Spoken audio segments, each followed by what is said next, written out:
This story is called Winning Isn't Always the Best Result.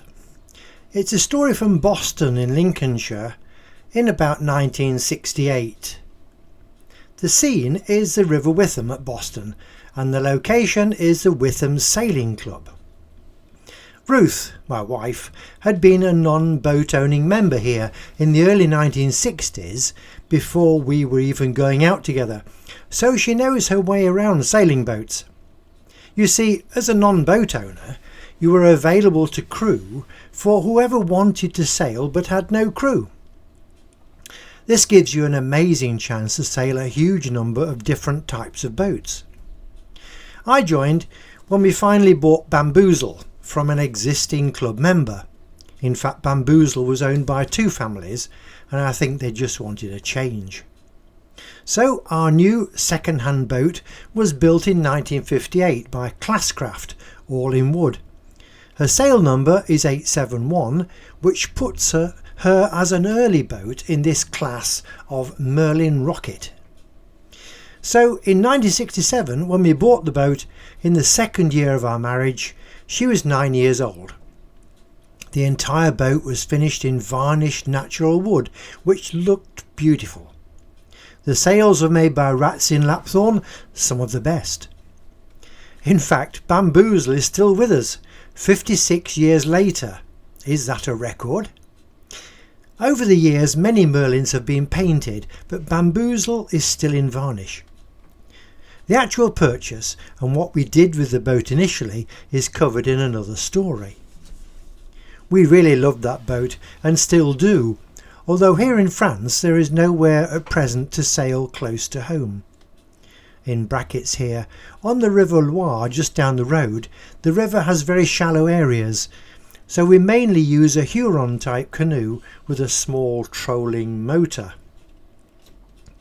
Back to our story at the Witham Sailing Club in 1968. We'd sailed Bamboozle in the river from Boston at every available moment, evenings, weekends and holidays. We took the boat on holiday one year to Salcombe in Devon and another year to Gairloch in western Scotland. But that is another story.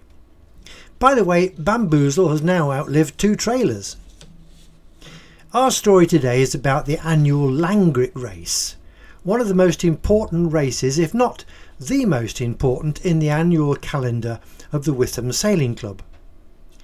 Langrick is upriver from Boston and our base. It's where the first road bridge crosses the river and where any boat with a mast must lower that mast to get through. The river to Langrick from Boston is formed from two fairly straight sections with high banks on both sides all the way.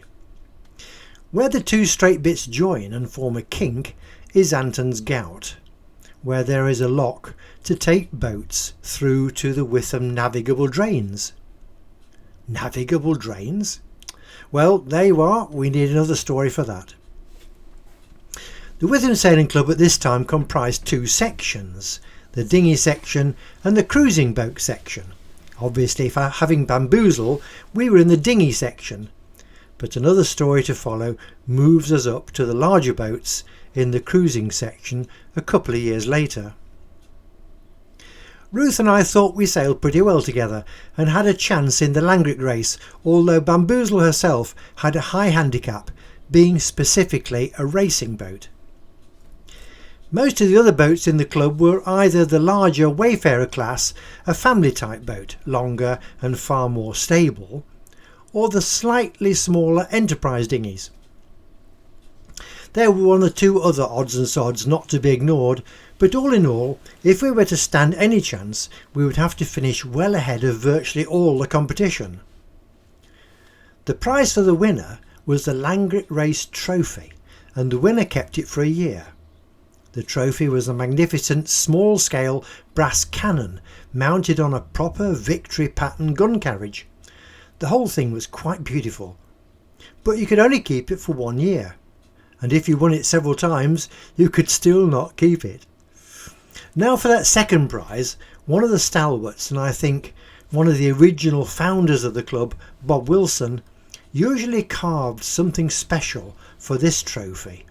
For the 1968 race, it was a beautiful dinghy in full sail on a wooden mount, and this was the second prize. The sails of that beautiful little carved dinghy were finely carved wood, so thin you could almost blow them into shape. Now this really was magnificent. Let us look for a minute at river sailing. Not for us the splendour of fast downwind planing with the wide open spaces of open water. In the river one is constantly on the lookout for any wind at all. Then, when you had some, it's often behind high river banks and huge clumps of trees. The River Witham was not particularly wide either, and on the edges it tended to be quite weedy. Working upriver against the wind was an art. It required constant tacking and very quick responses from your crew.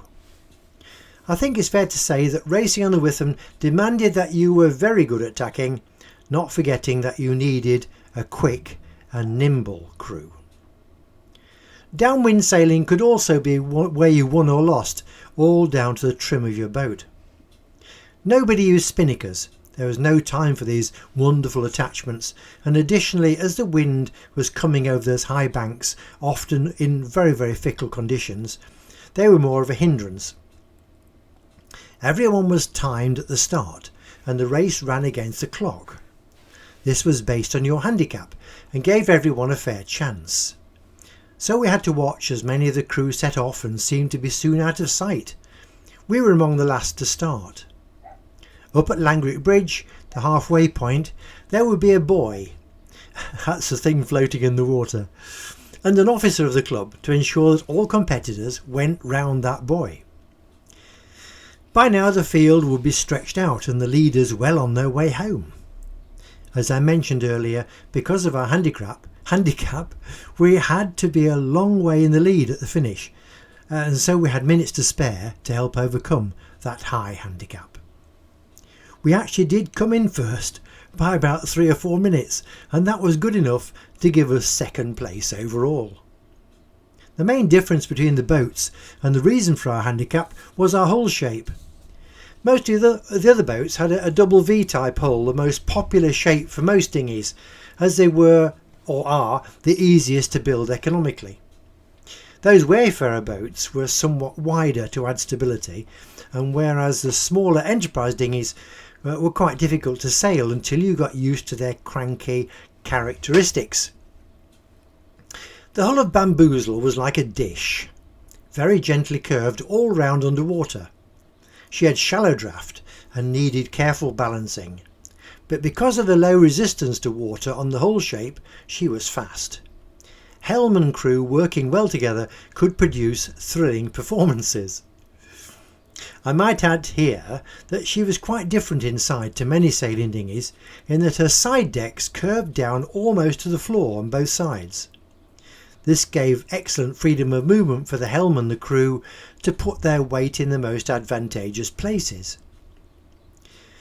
We've not seen this design on any other class, and even the modern Merlin rockets have spurned this characteristic. In strong winds though, we found that when the boat was forced over with the mast and sails in the water, if you were quick and could right the boat with no water entering inside. Back to that race. The distance was about 10 miles or so, and I think for us the race took about 2 hours, maybe a bit less if the breeze was good. All very tiring, but we were young, both in our early 20s at that time. So not for us that beautiful cannon, but we were presented with Bob Wilson's beautifully carved boat for the Langrick Race 1968. We still have that little carved boat, and it has given us constant enjoyment and brings back happy memories of that wonderful day. There we are, that's in that little story brought to you by Cracker Books, written and read by Keith Sanders. If you like the story, you might like to follow by finding 3 mad men in a small sailboat. And that's about when Bamboozle goes to sea. In the meantime, if you're watching or listening on YouTube, perhaps you might think about giving us a like. That is, if you like it, of course.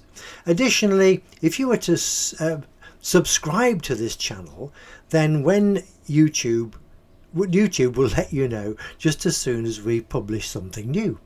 It also helps us with the YouTube people to tell them that you like what we're doing. Finally, if you want to look at other things published by Cracker Books, then this final panel tells you how to find them. The first address is our bookcase, where there are 10 complete books to download, all free of charge. You can click on a book and see what it's all about and then download it if you wish. The second address is our website, www.crackerbooks.fr. Now that's quite easy to remember, isn't it? crackerbooks.fr, and on there it tells you all about what we do, and there's lots of links to the different parts and things that we publish. So in the meantime, thank you for being with us, and goodbye till next time.